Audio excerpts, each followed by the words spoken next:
This is a tutorial in errors in measurement. How precise can our measurements actually be?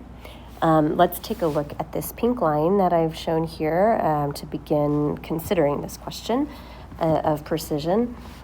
The pink line has a centimeter scale up next to it. So as we look at it and try to estimate how long it is, we can see it's 1, 2, 3, 4 centimeters, but of course more than 4, closer to 5 actually. Let's see, each centimeter is broken up into 10 parts, so we've got 4.5, 4.6, 4.7. So we would say that this pink line is 4.7 centimeters long. All right, well, you can see even from my mark here that the pink line that we have is a little bit past the 4.7, maybe 4.72 or something like that. Not all the way to 4.8 and not even more than halfway there, but somewhere less than so this line length is definitely less than 4.75. If it were more than 4.75, we'd round it up. It would have looked like it was closer to the 0.8 line. But it's definitely less than 4.75. Now, it's also possible that some other line could be called 4.7, but it's slightly smaller than 4.7, maybe as small as 4.65 centimeters. Because anything smaller than that would round down to 4.6, but anything higher than 4.65, like 4.68, would look like it's 4.7. It'd be as close to 4.7. I'm going to put an inclusive mark because we know mathematically that if it has a 5, it would round up that would round the 6 up to a 7. I didn't use an inclusive mark here because if here 4.75 would round up to 8, so it's up to but not including 4.75. In other words, if we say that a line has a length 4.7 centimeters, it's actually somewhere between 4.65 centimeters and 4.75 centimeters. And we use these inequality symbols to create a range of values. Precisely, any measurement is only accurate to plus or minus 1/2 of the smallest division of the scale. So you can see we have this scale here, the centimeter scale, divided up into tenths of a centimeter. And so that would be the 10th place of a decimal. So that we add or subtract half of that 10th place to the value to create a range of possibilities for the actual measurement. So let's see what we mean. Let's take this example here.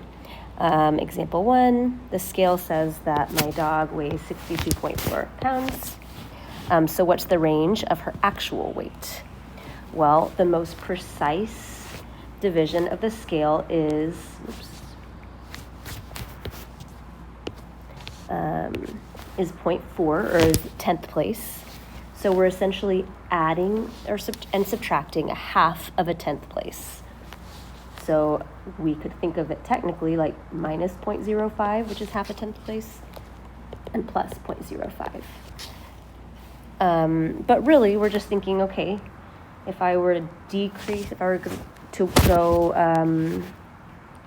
her weight could be anywhere between 62.35 pounds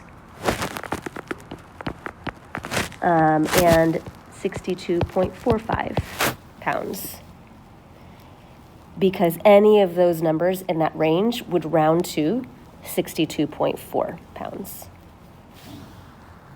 And so that is the range of her actual weight. Her actual weight is somewhere between that. Another example, we've got a speedometer on your car, and the speedometer says that you're going 47 miles per hour. So what's the range of your actual speed? Here again, we look at our smallest division of measurement, which is the ones place, and we're just going to add a half a 1 to get our max possible speed. We know we're going no more than 47.5 miles per hour, but we could be going as low as 46.5 miles per hour.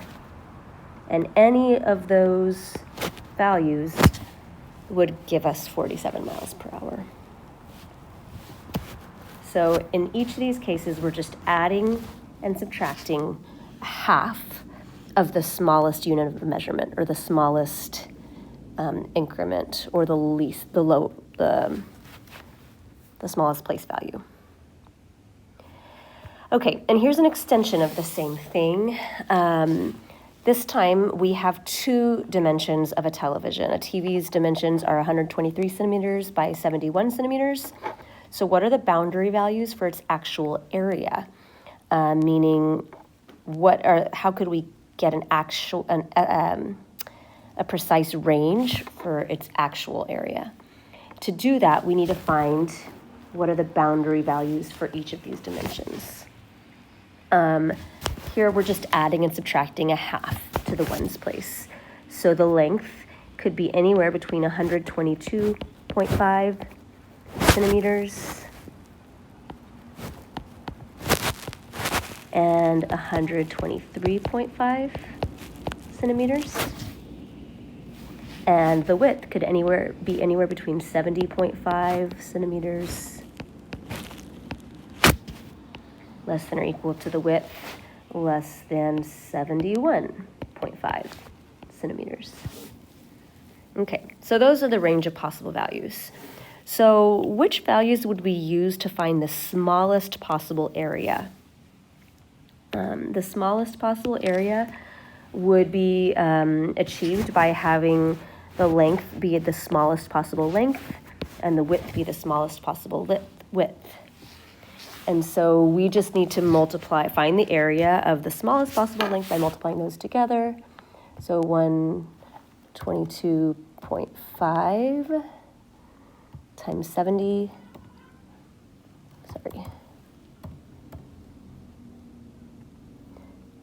times 70.5, I'm having to do this on the calculator. Okay, and that is 8636.25. So that's the lower bound of my area. The biggest area that possible would be if both the length and the width were at their maximum. So 123.5 times 71.5, and that's 8830.25. So the area could be anywhere between 8,636.25 centimeters squared and 8,830.25 centimeters squared. So when we're doing multiple dimensions, we have to find the boundary values for each dimension, and then find a lower bound for the area and an upper bound for the area.